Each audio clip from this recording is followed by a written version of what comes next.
Sinagot ni Pangulong Ferdinand Marcos Jr. ang pag-iingay ng China kaugnay sa redeployment ng Typhoon missile launchers ng Estados Unidos sa ibang lokasyon sa Luzon.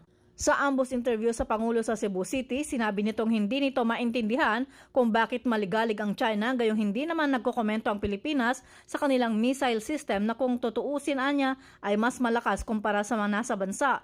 Dahil dito hinamon ng Pangulo ang China na magkaroon ng kasunduan at itigil ang pag-aangkin sa teritoryo ng Pilipinas, gayon din ang panghahara sa mga mangingisdang Pinoy, ang paggamit ng water cannon at pagbangga sa mga barko ng Pilipinas. Sinabi ng Pangulo na kung ititigil ng China ang mga mararahas na ginagawa sa mga tropa ng gobyerno, kasama na dito ang paggamit ng laser at agresibong aksyon, ay ibabalik nito sa dating pwesto ang Typhoon missile launchers. Ang Tomahawk cruise missiles sa launchers ay kayang targetin ang China at Russia mula sa Pilipinas, habang ang SM-6 missiles ay kayang tamaan ang target sa dagat o himpapawid ng mahigit 200 kilometro ang layo.